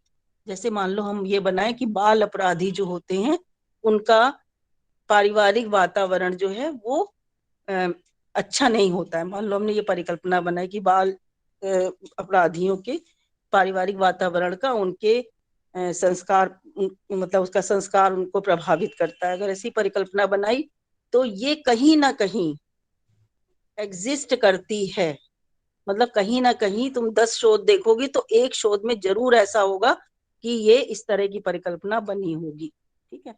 तो ये परिकल्पना कहलाती है अस्तित्व परक या एग्जिस्टेंशियल। किसी एक विषय पर अवश्य सत्य सिद्ध होती है, ये किसी एक विषय पर अवश्य सत्य सिद्ध होती है। अगर उसको 10 लोगों पर किया जाए या 20 लोगों पर किया जाए तो किसी एक जगह पर ये अवश्य सही सिद्ध होगी। इसके बाद प्रायोगिक परिकल्पना में तीसरा रूप जो होता है वो होती हैं सांख्यिकीय परिकल्पनाएं, या इसको हम कहते हैं स्टैटिस्टिकल परिकल्पना। सांख्यिकीय परिकल्पना दो प्रकार की होती है। पहली होती है रिसर्च हाइपोथेसिस या शोध परिकल्पना, और दूसरी होती है नल हाइपोथेसिस या शून्य परिकल्पना। शोध परिकल्पना या शून्य परिकल्पना। शोध परिकल्पना दो प्रकार की होती है। पहली होती है पॉजिटिव और दूसरी होती है नेगेटिव। पॉजिटिव धनात्मक शोध परिकल्पना और ऋणात्मक शोध परिकल्पना। धनात्मक शोध परिकल्पना और ऋणात्मक शोध परिकल्पना। और इसी में लिखेंगे कि विशिष्ट उद्देश्य के आधार पर रिसर्च हाइपोथेसिस दो प्रकार की होती है। पहली दिशात्मक और दूसरी अदिशात्मक। डायरेक्शनल और नॉन डायरेक्शनल। विशेष शोध के आधार पर परिकल्पना दो प्रकार की होती है, पहली डायरेक्शनल और दूसरी नॉन डायरेक्शनल। तो जो सांख्यिकी परिकल्पना का पहला उदाहरण अगर हम देखें, अगर हम कहें कि डायरेक्शनल परिकल्पना, और ट्रेंड भी यही है कि हमें अब डायरेक्शनली हाइपोथेसिस बनानी होगी, एक डायरेक्शन में हो। तो जैसे अभी हम लोगों ने कहा कि माध्यमिक स्तर के छात्र एवं छात्राओं के मूल्यों में सार्थक अंतर पाया जाएगा, तो ये एक डायरेक्शनल हाइपोथेसिस हो गई। ठीक है, अब हम इसको धनात्मक कैसे बना सकते हैं? अगर हम इसको कहें धनात्मक परिकल्पना के रूप में तो कैसे बना सकते हैं? हम जैसे डाटा कलेक्ट करेंगे इसमें, जैसे 200 छात्रों पे करना है तो, और इन पे जब मीन मीडियन या किसी टूल से निकालेंगे तो इसमें 95 के ऊपर आ जा रहा है विश्वसनीय स्तर, तो कह देंगे धनात्मक है। नहीं मैम, ऐसा नहीं नहीं बेटा, होगा। जैसे हम नहीं एक नहीं, ग्रुप ये को तो अच्छा तुम दिखाते बाद हैं में, नहीं परीक्षण तो तुम बाद में करोगे, मैम, पहले तो इसमें एक ग्रुप को परिकल्पना। अच्छा दिखाया जाता है, बेटर दिखाया जाता है, जैसे कि हाँ छात्राओं हाँ, को बेटर दिखाया जाएगा। धनात्मक में अब आप ये कहोगे, देखो धनात्मक परिकल्पना में ये कहोगे कि छात्राओं के मूल्यों का स्तर छात्रों से अधिक होगा, तो ये हमारी धनात्मक परिकल्पना बनी। अब हम ये कहें कि छात्रों का स्तर छात्राओं से कम होगा, जहां हम कम कह देंगे वो हमारी नेगेटिव हो गई, हाँ, निगेटिव हो जाएगा। नकारात्मक, है ना। लेकिन अगर हम ये कहें सार्थक अंतर पाया जाएगा, तो ये हमारी डायरेक्शनल हो गई। अगर हमने ये कहा कि छात्र एवं छात्राओं के मूल्यों में कोई सार्थक अंतर नहीं पाया जाएगा, तो ये हमारी नॉन डायरेक्शनल हो गई। कोई अंतर नहीं है, नॉन डायरेक्शनल है कि हम इसको अब हम इसको चेक करेंगे, जांचेंगे, तब हम निकालेंगे कि किसमें क्या 0.5 स्तर पर क्या आ रहा है, 0.1 स्तर पर क्या आ रहा है। बिना चेक किए तो हम कोई परिकल्पना को कभी नहीं कह सकते ये सही होगी। हो सकता है हमारी परिकल्पना गलत सिद्ध हो जाए, तो ऐसा नहीं होगा कि वो सही ही होगी। तो ये समझ में आई शोध परिकल्पना क्या होती है? जी मैम। इसके बाद जी मैम। दूसरी होती है शून्य परिकल्पना। मैम, इसमें थोड़ा सा स्टैटिस्टिकल हाइपोथेसिस के आउटलाइन को फिर से बता दीजिए। आप एक्सपेरिमेंट में आवाज नहीं आ रही बेटे, आवाज नहीं है। अच्छा, आवाज आवाज नहीं आ आ रही रही। है? अब आ रही है? Hello hello. हाँ अब आ रही, बताओ। मैम, जो हाँ आपने बोलिए। अभी एक्सपेरिमेंटल बताया तो थर्ड टाइप था स्टैटिस्टिकल उसकी प्रिंट को फिर से बता दीजिए। हाइपोथेसिस नल हाइपोथेसिस, और नल में कौन कौन से टाइप है बेटा थोड़ा सा बताइए। नहीं, किसकी, एक मिनट, आप अपना माइक सही करो, मैम माइक सही करो। मैम यस मैम, स्टैटिस्टिकल आवाज आ रही है? ये लाइट जला दी है। हाँ हाँ मैम हाँ, अब कहना चाह रहे हाँ हैं कि स्टैटिस्टिकल हाइपोथेसिस को फिर से बता दीजिए और स्टैटिस्टिकल और नल में डिफरेंस बता दीजिए। अच्छा अच्छा, स्टैटिस्टिकल में ही दोनों होती हैं, हमने कहा कि डिफरेंस होगा। जो सांख्यिकी परिकल्पनाएं होती हैं वो दो प्रकार की होती हैं, मैंने बताया ना, शोध परिकल्पना होती है और दूसरी नल हाइपोथेसिस होती है, या इसको कुछ लोग नकारात्मक परिकल्पना कहते हैं और कुछ लोग शून्य परिकल्पना कहते हैं, लेकिन नकारात्मक गलत शब्द है, हमेशा शून्य परिकल्पना होती। तो सांख्यिकी परिकल्पनाएं दो प्रकार की होती हैं, पहली शोध परिकल्पना और दूसरी नल हाइपोथेसिस या शून्य परिकल्पना। शून्य परिकल्पना का मतलब होता है कि हम अपना शोध जो कर रहे हैं, हम उसमें कोई भी उसके प्रति न्यूट्रल है, हम उदासीन है, हम कोई भी उसमें रिजल्ट नहीं देख रहे, कोई भी परिणाम की हम अनुमान नहीं लगा रहे हैं। हम ये कह रहे हैं कि हो सकता है कि छात्रों का मूल्य अच्छा हो, या हो सकता है कि छात्राओं की मूल्य में ज्यादा अच्छाई हो। तो नल हाइपोथेसिस में हम अपने रिजल्ट का कोई अनुमान नहीं लगाते हैं। और तुम लोग जब अभी शोध करोगे, अपना जो थीसिस करोगे, तो हमेशा नल हाइपोथेसिस को अपनी रिसर्च हाइपोथेसिस के साथ हमेशा कंपेयर करोगे। जब हम रिजल्ट निकालेंगे तो सबसे पहले अगर हम दिशात्मक परिकल्पनाएं बनाते हैं तो उनको हम हमेशा नल हाइपोथेसिस के साथ कंपेयर करेंगे। और फिर अपना रिजल्ट निकालेंगे कि हमारा 0.01% पे क्या आ रहा है, 0.05% पे क्या आ रहा है। अगर 1.96 से ज्यादा है तो हमारी परिकल्पना जो एक्सेप्ट हो जाएगी, नहीं तो फिर रिजेक्ट हो जाएगी। तो ये सब हम जब आगे थीसिस करेंगे तब उसको देखेंगे। क्लियर है? मैम अस्तित्व परक भी एक बार बता दीजिए। अस्तित्व परक परिकल्पनाएं जो होती हैं वो ऐसी परिकल्पनाएं होती हैं कि अगर उनको हम 10 बार जांचें तो कभी न कभी एक बार वो अवश्य सत्य सिद्ध होती हैं। मतलब वो कहीं ना कहीं होंगी। जैसे आप मान लो 10 लोगों पे कोई शोध करते हो, एक ही शोध को कई बार करते हो, अभी किया फिर किया, ऐसे करके 10 बार करते हो, तो जो परिकल्पना आपने बनाई है वो कभी न कभी सत्य सिद्ध अवश्य होगी। और जो सर्वेक्षण करते हो उसमें वो परिकल्पना कहीं ना कहीं अस्तित्व में होगी, कहीं ना कहीं पाई जाएगी। क्लियर है? ओके। हाँ, तो परिकल्पना की जो जब हम जांच करते हैं तो क्या करते हैं, सबसे पहले बस एक जैसे हमने समस्या ली, समस्या के बाद हम क्या करेंगे कि जैसे हमने 2 ग्रुप लिए, छात्र और छात्राएं ली, फिर हम क्वेश्चनर बनाएंगे या साक्षात्कार करेंगे या ऑब्जर्वेशन, कोई भी उपकरण का यूज करेंगे, कोई भी टूल का यूज करेंगे। उसके बाद हम दोनों ग्रुप का मीन निकालेंगे, स्टैंडर्ड डेविएशन निकालेंगे और उसके बाद स्टैंडर्ड एरर निकाली जाएगी और टी टेस्ट लगा करके हम उसको करते हैं। कभी कभी क्या होता है कि हम अपनी परिकल्पना की जांच, जैसे हम किसी का दृष्टिकोण देख रहे हैं, कोई अभिवृत्ति देख रहे हैं, तो हम काई स्क्वायर टेस्ट से अपनी परिकल्पना की जांच करते हैं। और अगर हम किसी के 2 तुलनात्मक अध्ययन कर रहे हैं तो हम टी टेस्ट, एफ टेस्ट और जेड टेस्ट से अपनी परिकल्पना की जांच करते हैं। ठीक है? तो अभी तुम लोग जब आगे पढ़ोगे, टी टेस्ट पढ़ोगे क्या होता है और एफ टेस्ट पढ़ोगे, जिसमें ग्रुप बड़े होते हैं, टी टेस्ट लगाया जाता है। और इसके बाद जब 30 लोगों के लिए टी स्कोर, हाँ T test score, T score नहीं बेटा, टी स्कोर अलग होता है। टी टेस्ट जो केवल 30 जो सैंपल लिया उसके लिए।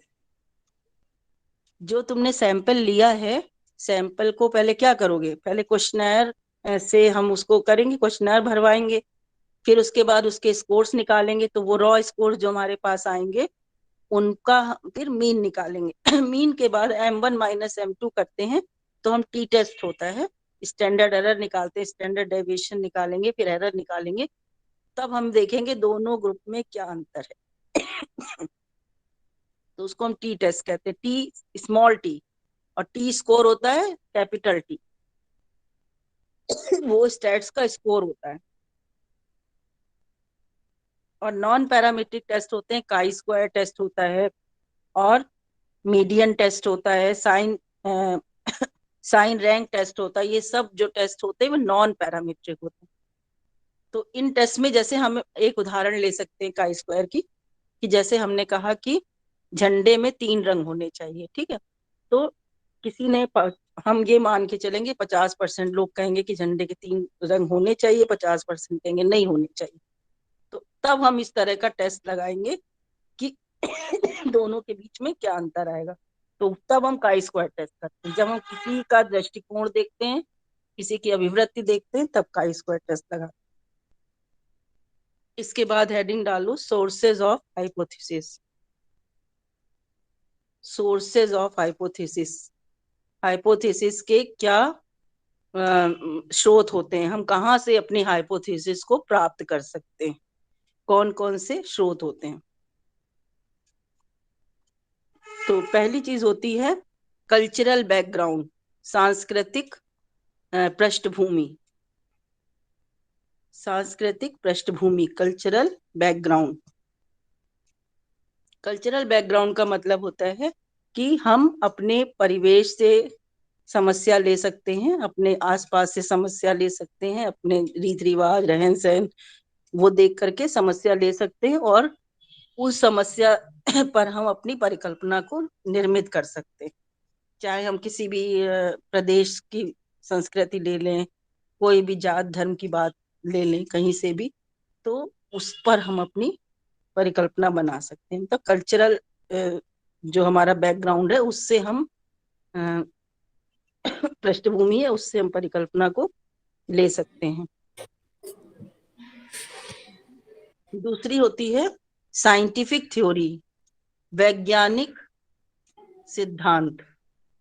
साइंटिफिक थ्योरी से हम अपनी हाइपोथेसिस को ले सकते हैं। साइंटिफिक थ्योरी क्या होती है कि जो सिद्धांत चले आ रहे हैं, जो वैज्ञानिक विधियां चली आ रही हैं, या जो जैसे मान लो, जैसे हमने कहा पर्यावरण प्रदूषण के प्रति जागरूकता का अध्ययन, तो हमको ये चीज पहले से ही पता होगी पर्यावरण प्रदूषण क्या होता है और उसके प्रति लोग कितने जागरूक होंगे। तो ये सब चीजें हम पहले से ही अनुमान लगा के रखते हैं।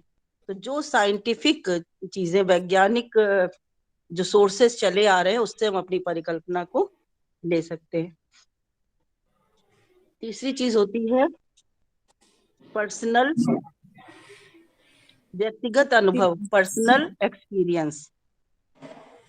हम अपनी परिकल्पना कैसे बना सकते हैं कि हमने जैसे हमने एक उदाहरण लिया कि माध्यमिक स्तर के छात्र एवं छात्राओं की गणित में रुचि का अध्ययन करना, ठीक है।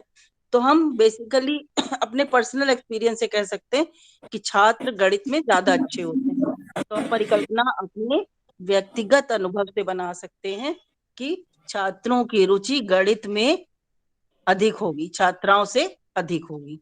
तो ये परिकल्पना हमने कैसे बनाई? अपने व्यक्तिगत अनुभव से। तो हम व्यक्तिगत अनुभव के आधार पर भी परिकल्पना का निर्माण कर सकते हैं। और सादृश्य परिकल्पनाएं, सादृश्य, एनालॉजी, ANALOG, एनालॉजी, सादृश्य, समान परिकल्पना। मैम थोड़ा सा इसमें जो अपने मन से सोच के जो बनाना आपने बताया, तो इसमें खुद की फीलिंग आएगी रेदर देन फैक्ट हो जाएगा, तो फिर वो हंच में कन्वर्ट हो जाएगा मैम। हंच नहीं होगा। हंच कैसे हो जाएगा?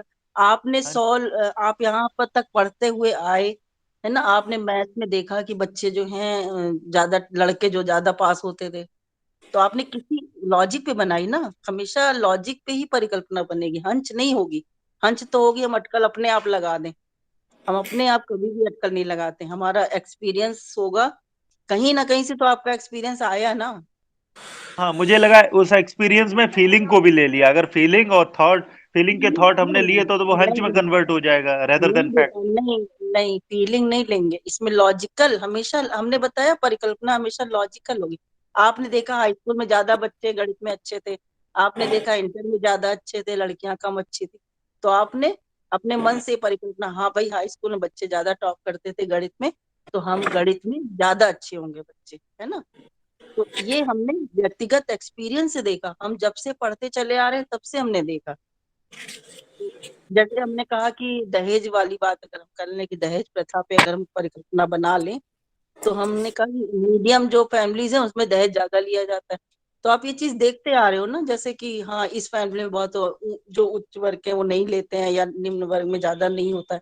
तो हम कहीं ना कहीं से तो ले रहे हैं ना चीजों को, चाहे अपने सांस्कृतिक बैकग्राउंड से ले रहे हैं, चाहे अपने परिवेश से ले रहे हैं, चाहे अपने वातावरण से ले रहे हैं, चाहे अपने घर परिवार से ले रहे हैं। वो अटकल नहीं है, वो हमेशा हमारा एक एक्सपीरियंस है। लेकिन वो एक्सपीरियंस कैसा होना चाहिए? पक्षपात रहित। फिर इसके बाद सादृश्य। मतलब है कि सादृश्य परिकल्पनाएं इसका क्या मतलब होती ये है? हुआ मैम, इसका मतलब ये हुआ किसी भी तथ्य को ध्यान में रखते हुए अपने अनुभवों के हाँ, आधार पे बनाना। अनुभवों जी को, जी हाँ ठीक है। अनुभव के आधार पर परिकल्पना बना सकते हैं, लेकिन आपको हमेशा लॉजिकल रहना पड़ेगा, तर्कपूर्ण ढंग से बनाएंगे। और जो सादृश्य परिकल्पनाएं होती हैं, वो जैसे हमने कोई शोध देखा, कोई सर्वेक्षण देखा, उसमें परिकल्पना बनी होती है, उसी के अकॉर्डिंग अगर हम परिकल्पनाएं बना लेते हैं तो वो सादृश्य परिकल्पनाएं या समान परिकल्पनाएं कहलाती। मान लो हमने 10 शोध देखे और 10 में हमने देखा कि इसी तरह की परिकल्पना बनाई गई है, तो हम उसी से अपने शोध के लिए भी परिकल्पना ले लेते हैं। तो उसको हम कहते हैं सादृश्य परिकल्पना, एनालॉजिकल हाइपोथेसिस। इसके बाद क्रिएटिव थिंकिंग, सृजनात्मक चिंतन। क्रिएटिव थिंकिंग, सृजनात्मक चिंतन। तो अब क्या करते हैं हम, इंसाइट से दोनों चीजें, सृजनात्मकता और सूझ से परिकल्पनाएं बनाते हैं।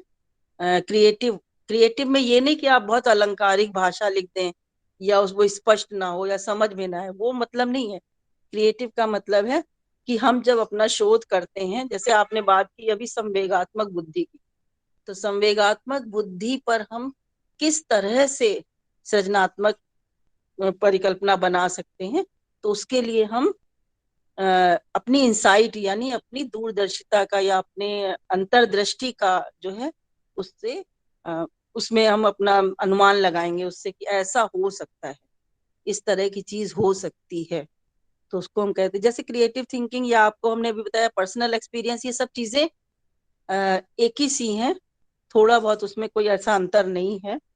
और guidance bye expert, guidance bye expert, जो आपके जो सुपरवाइजर हैं, जो गाइड कर रहे हैं, जो आपके टीचर्स हैं, उनसे आप उसमें हेल्प ले सकते हो परिकल्पना बनाने में। वो और हेल्प वही करेंगे आपकी ऑटोमेटिकली, बाद में सब सुपरवाइजर जो है वही बताएंगे आपको कि आपकी परिकल्पना सही बनी है या गलत बनी। Guidance bye experts. और जिज्ञासा, लगन और तत्परता, जिज्ञासा, लगन और मानसिक तत्परता, तो ये बातें तो सब बिना, जब तक आप शोध करोगे तब तक ये आपके साथ रहेंगी। जिज्ञासा, लगन और मानसिक तत्परता। पूरे शोध में परिकल्पना बनाना हो, समस्या लेना हो, आपको सर्वे करना हो, सब में आपको लगन की जरूरत होती है, मानसिक तत्परता की जरूरत होती है और जिज्ञासा की। जब तक जिज्ञासा नहीं होगी तब तक आप शोध नहीं कर सकते हो। और व्याख्या या तथ्यों की अपूर्णता, व्याख्या या तथ्यों की अपूर्णता। अगर ये आपने देखा कि इससे पहले जो भी शोध हुए हैं या जो भी आपने रिसर्च पेपर्स देखे या जर्नल्स देखे, उनमें आपने देखा कि कहीं ना कहीं कुछ अधूरा सा है, कोई चीज अधूरी है, तो आपने उसको पूर्ण करने के लिए परिकल्पना का निर्माण किया। किसी तथ्य की व्याख्या करना, जैसे हमने अभी एग्जाम्पल लिया, जैसे मान लो कि स्वामी विवेकानंद के शैक्षिक एवं दार्शनिक विचारों की वर्तमान शिक्षा पे प्रासंगिकता देखना या वर्तमान शिक्षा पे उपादेयता। तो अब हम इसमें क्या कर सकते हैं, नया क्या कर सकते हैं? तो हमने देखा कि बहुत सारे शोध हो चुके हैं, हजारों शोध हो चुके हैं, लेकिन ऐसी कोई बात है जो अभी भी अधूरा है, जो चीज अभी भी नहीं हुई है, तो उसके लिए जो अपूर्ण चीज है उसको पूरा करने के लिए हम अपने हिसाब से परिकल्पना का निर्माण कर सकते हैं। लेकिन वही बात कि वो परिकल्पना तर्कपूर्ण होनी चाहिए, यानी व्याख्या और तथ्यों में अपूर्णता, जो फैक्ट्स हैं वो पूरी तरह से अभी सामने नहीं आए हैं। कुछ ऐसे क्षेत्र होते हैं जिनमें जो कहलाते हैं अंधेरे या अंधकारपूर्ण क्षेत्र या गैप इन नॉलेज कहलाते हैं। कुछ क्षेत्र ऐसे होते हैं जिनमें कोई भी शोध नहीं करना चाहता है। हम लोग क्या करते हैं, वही जो गिने चुने शोध हमारे सामने आते हैं वही हम का, जैसे निर्देशन है, गाइडेंस है, वोकेशनल गाइडेंस है, मैनेजमेंट है, इनमें लोग शोध नहीं करना चाहते, तो घिसे घिसाए जो सब्जेक्ट्स हैं उन पर ही करते हैं। तो यानी ये ज्ञान की अपूर्णता है। तो इसको हम अगर इन क्षेत्रों में शोध करें तो हम इस अपूर्णता को पूरा कर पाएंगे और अपनी परिकल्पना उसके आधार पर बना पाएंगे। इसके बाद किसी वस्तु या किसी विषय पर अत्यधिक विचार करना, किसी वस्तु या विषय पर अत्यधिक विचार करना। और उपलब्ध अनुसंधान साहित्य, उपलब्ध अनुसंधान साहित्य और संकलित तथ्य, उपलब्ध अनुसंधान साहित्य और संकलित तथ्य, और किसी विषय पर अत्यधिक विचार करना। ये 3 कारण भी होते हैं, हम अपनी परिकल्पना का स्रोत ढूंढ सकते हैं इनसे। तो वो तो आपके पास जितना भी उपलब्ध साहित्य जितना पढ़ोगे उतनी अच्छी परिकल्पना बना पाओगे। जो आपके पास जितना भी विचार करने की शक्ति होगी उतनी अच्छी परिकल्पनाएं आपकी बनेंगी। और संकलित तथ्य मतलब जो आपके पास फैक्ट्स इकट्ठा होंगे उनके अनुसार आप परिकल्पनाएं बनाओ। परिकल्पना हमेशा याद रखना 2 चरों में अंतर परिकल्पना में होता है, हमेशा एक चर कभी नहीं होगा, हमेशा 2 या 2 से अधिक चरों के बीच में अंतर होना चाहिए। ठीक है, तो ये तुम्हारी परिकल्पना और परिकल्पना का महत्व उपयोग मैंने पीपीटी में लिखा हुआ है, उसको उसमें पढ़ सकते हो। मैम क्या किसी शोध में केवल एक परिकल्पना हो सकती है? हो सकती है, क्यों नहीं हो सकती, बिल्कुल कोई ऐसा बिल्कुल हो बाउंडेशन, कोई ऐसा बाउंडेशन नहीं है कि एक से ज्यादा बनाना जरूरी है? नहीं, कोई बाउंडेशन नहीं है। आपका शोध 20 पन्ने का भी हो सकता है, ऐसा नहीं है कि उसके लिए आपको बहुत जैसे मान लो, तो अभी हमने कहा कि छात्र छात्राओं के मूल्यों का अध्ययन करना, ठीक है, तो इसमें आप एक ही परिकल्पना बनाओगे। अगर हमने एक ही कॉलेज लिया है, माध्यमिक स्तर के यूपी बोर्ड के छात्र एवं छात्राओं की के मूल्यों का अध्ययन, यस मैम, है ना, तो हमने अब इसमें हम परिकल्पनाएं कहाँ से लाएंगे? हम सीधे बनाएंगे कि माध्यमिक स्तर के यूपी बोर्ड के छात्र एवं छात्राओं के मूल्यों में सार्थक अंतर पाया जाएगा, है ना, सार्थक अंतर होगा या नहीं होगा, एक ही परिकल्पना तो बनी। अब हम इसमें अपने चर बढ़ाते चले जाएं, सीबीएसई बोर्ड भी ले ले, है ना, अगर हम चर बढ़ाते जाएंगे तो हमारी परिकल्पनाएं बढ़ती जाएंगी। तो छात्र छात्राएं, लेकिन 2 चर हमेशा होने चाहिए, ये याद रखना कि हमेशा अंतर होना है। बहुत सारे लोग परिकल्पना बना लेते, छात्राओं में सार्थक अंतर नहीं होगा, तो कहाँ से लाएंगे हम? हमको छात्र एवं छात्राओं में अंतर देखना है ना। तुलना के लिए 2 लोग होने चाहिए। 2 लोग हमेशा होने चाहिए हर परिकल्पना में, 2। अभी हम लोग जब रिसर्च आके करेंगे तो परिकल्पनाएं उसी हिसाब से बनाएंगे। आप लोग पूछ सकते हो, कभी भी कोई आपको प्रॉब्लम होती है तो हमसे कांटेक्ट कर सकते हो। और किसी को कोई प्रॉब्लम समझ में आया है कि नहीं? यस मैम, आ गया? जी मैम, समझ में आया। आ गया? Yes ma'am. जी मैम, बहुत चलो बढ़िया, कुछ नमस्ते समझ मैम। में आया। अब परिकल्पनाएं बनाना तो हमें दिखा लेना, बता देना, हम आगे भी यस मैम। क्लास ले लेंगे तुम लोगों की, जब जरूरत हो तो बता देना। वेरिएबल और हो सके जब हम लोग अपनी परिकल्पना बनाएंगे मैम, मैम, उसी समय थोड़ी सी प्रॉब्लम होगी कि कितनी हाँ परिकल्पना बिल्कुल होनी बिल्कुल, तो हाँ हम अवेलेबल रहेंगे, जब भी आपको जरूरत हो तो मेरा नंबर है उनके पास, सैनी जी के पास, आप लोग अपना कांटेक्ट कर। थैंक यू मैम, हो थैंक यू सकता मैम, है बहुत कोई अच्छा ना लगा। कोई मेरे ही अंडर में आ जाए, एक तो हो सकता है। हाँ, थैंक मैम कोई ना कोई, क्या ज्यादातर बच्चे आने की कोशिश करेंगे तब तो आपके यहाँ भीड़ का जमावड़ा लग जाएगा। नहीं, ज्यादातर नहीं आएंगे क्योंकि लड़कियां ही आएंगी ना, हम लोग नहीं। मैम, हम लोग क्यों नहीं आ सकते? नहीं, वो लड़कियों का ही दे रहे हैं, शायद गर्ल्स का ही होता है। मैम ये बॉयज और गर्ल्स वाला क्राइटेरिया क्या है? मतलब कुछ होता है कि शायद वो मतलब गर्ल्स को ही देते हैं, ऐसा कुछ है, क्योंकि अभी तक हमारे पास जितने भी स्टूडेंट्स हैं गर्ल्स ही हैं, बॉयज नहीं है। पर तुम लोग रिक्वेस्ट करना, अगर हो सकता है तो बहुत अच्छी बात है, ऐसी कोई बात नहीं है। ठीक है बेटा, किसी को और कोई प्रॉब्लम हो तो फिर हमसे कांटेक्ट कर लेना, ठीक है। Thank you ma'am. Thank you ma'am. Thank you. नमस्ते लोगों को भी थैंक यू, देर सुना। Thank you ma'am, thank you ma'am. Ma'am वो पीपीटी शेयर कीजिएगा बहुत बहुत थैंक यू मैडम आपका, कि आपके आज के इस उद्बोधन से जो है ये बच्चे अपने रिसर्च को बखूबी आगे बढ़ाएंगे। और आपने जिस तरीके से इनको हाइपोथेसिस और ऑब्जेक्टिव्स के बारे में बताया है, तो भावी रिसर्च में वो बहुत इनके लिए फ्रूटफुल होगा, बहुत उससे ये बेनिफिट उठाएंगे। और मैडम चूंकि हमेशा अपने विद्यार्थियों के लिए उपलब्ध रहती हैं, तो जब भी कभी जरूरत हो आप मैडम से कांटेक्ट कर सकते हैं। ये कानपुर में ही कॉलेज है, कोई बहुत दूर नहीं जाना है। तो बहुत बहुत धन्यवाद मैडम आपको कि आज आपने इतना समय दिया। आपको भी धन्यवाद। हाँ, आप सबको धन्यवाद, आपने हमें इतना समय दिया और इतना सुना, इतनी देर तक झेला।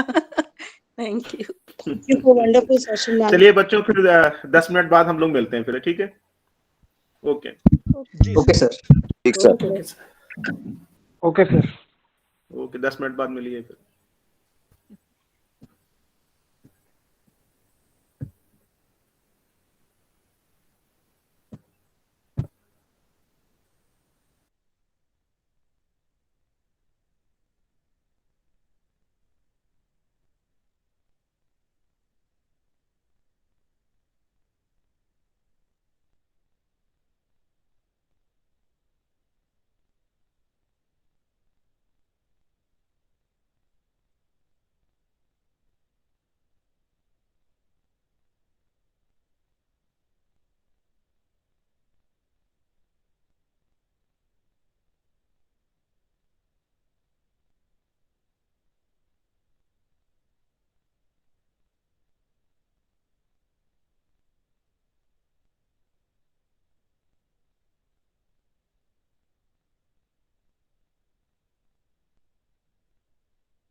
वो तो मेरे पास में, वो मैंने तैयार किया, वो तो मेरे पास है। हाँ क्या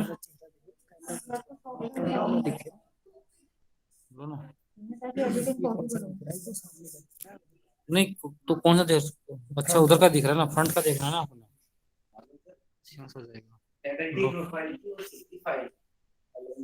भाई साहब फैकल्टी प्रोफाइल देखो, अभी हम भी सेपरेशन करेंगे। अभी